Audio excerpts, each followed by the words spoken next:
Hey guys, so we finished graphing, and now what we're going to do is we're going to be given a graph, and we're going to try to find the equation for the graph that's provided to us.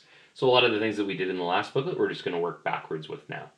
So you're given this equation, or this graph here, and we have to find the equation for a sinusoidal equation, which means that we can do it in terms of sine or cosine.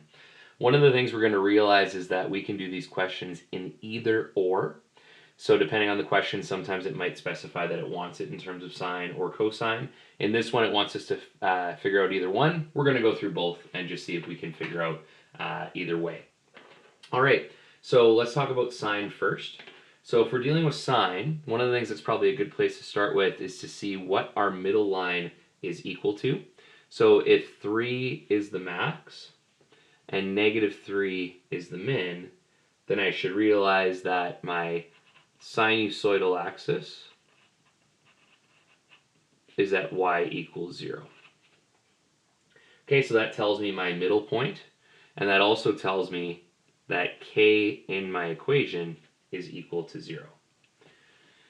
If we were doing cosine, and we don't have to do both at the same time, but because of that explanation, cosine is also going to have k equal to 0. The amplitude in this question, from 0 up and 0 down, is going to be 3.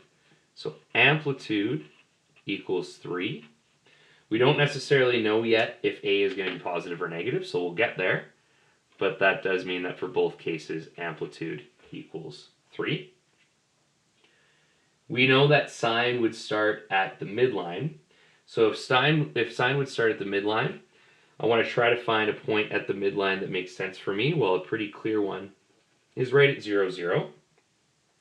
So that means that there is no phase shift in this question because of the point 0, 0. When you start at 0, 0 for sine, if I'm going down in the next point or in the next tick mark, that must mean that A in this question is negative. And again, that's because I start at 0, 0, and I'm making my way down to the minimum instead of up to the maximum. Let's do that in terms of cosine now, that exact same idea. We know that cosine would start us at the maximum. The maximum in this case is at this point here, the closest one to the axis. So in this case, I would say the phase shift is equal to negative pi over 4. Right, because that is the x value at this point in front of us. One of the things that could happen, and I won't get too much into it, but why there could be multiple answers, is technically you could also say that cosine started at pi over 4 but flipped. You could also say that cosine started at 3 pi over 4 at the maximum here. So there are multiple answers when we determine equations for sine and cosine. So far we have k, we have A being negative, we have our phase shift. So far we have K, H, and A. The last thing we need is B.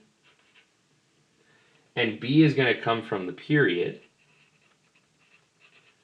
which in this question, if I follow along the graph, I go down, up, and when I get to pi, it looks like I start to go down again. So my period in this question is equal to pi.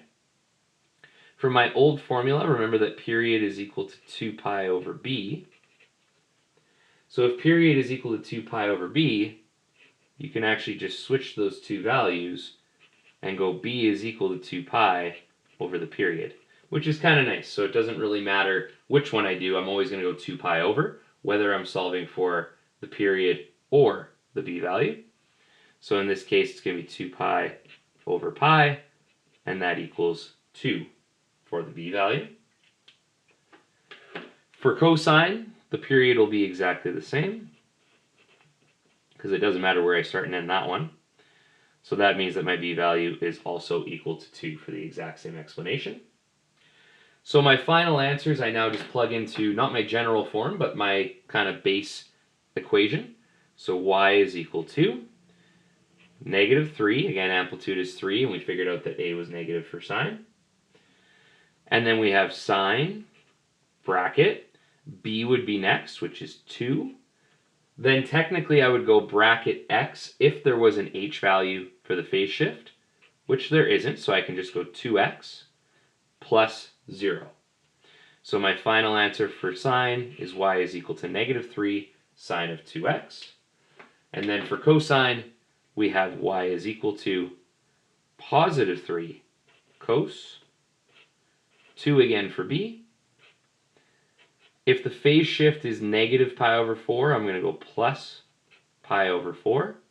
Take a look at the brackets here. Remember, our general form is going to have b bracket x plus or minus h, and then another bracket to close it off, and then whatever the k value is in that question. The order and how we solve this doesn't matter, but again, the things that we are looking for in the question are always a, b, h, and k.